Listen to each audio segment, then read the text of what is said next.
Innal hamdalillah nahmaduhu wa nasta'inuhu wa nastaghfiruh wa na'udzu billahi min shururi anfusina wa min sayyiati a'malina. May yahdihillahu fala mudilla lahu wa may yudlilhu fala hadiya lahu. Asyhadu an la ilaha illallah wahdahu la syarika lahu وأشهد أن محمدا عبده ورسوله. اللهم صل على سيدنا محمد وعلى آله وأصحابه أجمعين. أما بعد فيا أيها المسلمون اتقوا الله حق تقاته ولا تموتن إلا وأنتم مسلمون.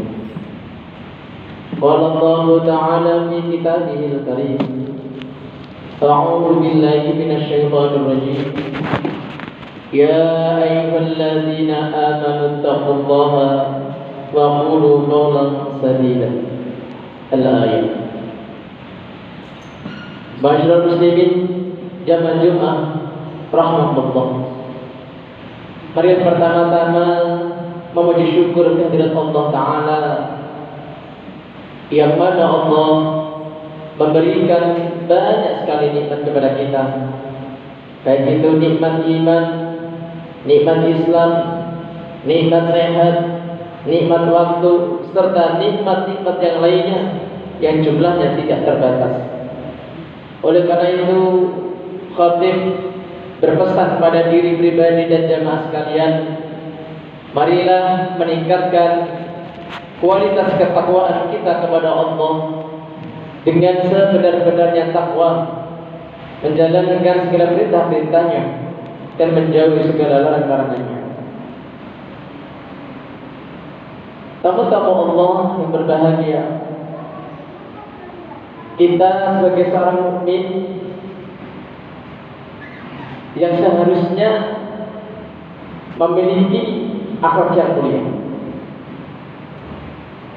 Kemudian siapakah yang patut kita contoh, atau manusia siapakah yang patut kita contoh supaya kita berakhlak mulia?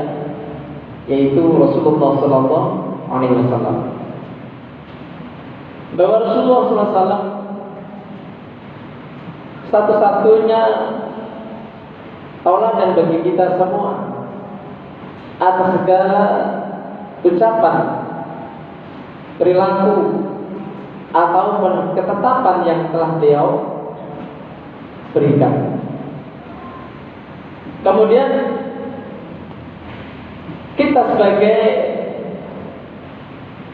manusia atau sebagai orang mukmin yang sempurna adalah jika kita memiliki akhlak yang mulia.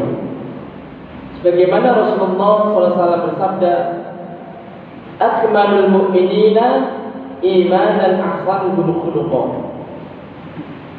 Mukmin yang paling sempurna imannya adalah yang paling baik akhlaknya. Hadis riwayat Abu Dawud. Kemudian contoh yang paling utama bagi kita adalah yang dicontohkan oleh Rasulullah SAW. Dan Rasulullah adalah satu-satunya manusia yang semua tindak tanduknya patut kita contoh. Karena Rasulullah adalah manusia yang maksum, di mana dijaga oleh Allah dari perbuatan dosa, baik itu dosa kecil maupun dosa besar. Dalam hal ini Allah Ta'ala menyampaikan dalam surah Al-Ahzab ayat 21, A'udzu billahi minasyaitonir rajim. Laqad kana lakum fi Rasulillahi uswatun hasanatun liman kana yarjullaha wal yawmal akhir wa dzakarallaha katsiran.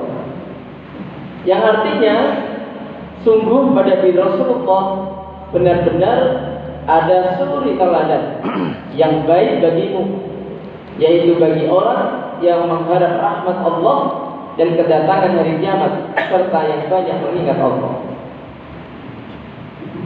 Dalam hal ini ada beberapa hal yang patut kita teladani dari Rasulullah, mulai dari sifat utama, yaitu yang pertama adalah sifat siddiq, yaitu sifat jujur, di mana Rasulullah dalam perkataan maupun perbuatannya jauh dari kebohongan atau menipu.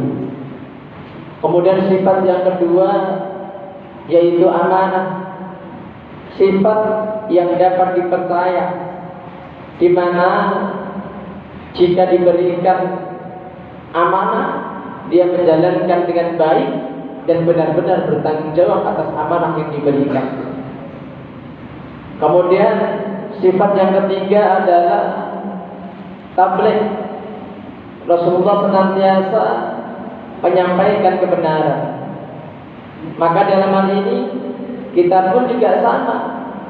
Ketika dalam hal kita menjadi saksi atau mungkin terlibat dalam sebuah hukum, maka jika benar katakanlah benar, jika salah katakan salah. Jangan sampai karena urusan dunia yang benar jadi salah, yang salah jadi benar. Kemudian sifat Rasulullah yang keempat adalah fatwa, cerdas. Dalam hal ini Rasulullah adalah manusia cerdas, mudah di dalam menghafalkan Al-Quran. Walaupun dia kategori ummi, atau dalam hal ini ummi itu Rasulullah tidak bisa membaca dan juga tidak bisa menulis. Tapi dengan kekuasaan Allah, Allah memberikan sifat fatwa dan kecerdasan, di mana dengan kecerdasan beliau dengan menghafal Quran atau hafalan Qurannya, maka tidak ada yang diragukan atas kebenaran Al-Quran.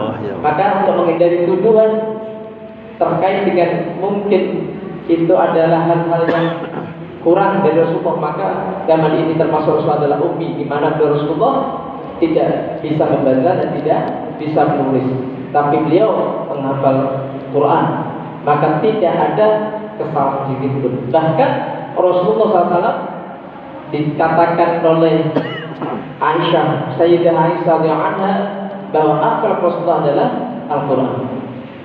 Masyaallah muslimin jamaah Jumat rahmatullah. Kemudian yang perlu kita teladani berikutnya adalah kesabaran Rasulullah. Rasulullah adalah manusia yang sangat sabar, di mana beliau ketika berdakwah mendapatkan tekanan-tekanan yang luar biasa dari orang-orang kafir Quraisy. Di saat beliau berdakwah secara sembunyi maupun berdakwah secara terang-terangan, bahkan beliau diembargo, Rasulullah tetap sabar, dia tetap berdakwah. Ujian yang diberikan oleh Rasulullah luar biasa berat. Maka dalam hal ini kita bisa mencontoh kesabaran Rasulullah, di mana kita juga sabar atas segala sesuatu apapun yang Allah tentukan pada diri kita. Karena kesabaran itu yang menjadikan kita dekat dengan Allah. Sehingga siapapun yang dekat dengan Allah, apapun yang takdir yang Allah berikan kepada mereka yang sabar, maka Allah janjikan innama yuwaffas sabiruna ajrahum bighairi hisab. Maka Allah akan memberikan pahala yang besar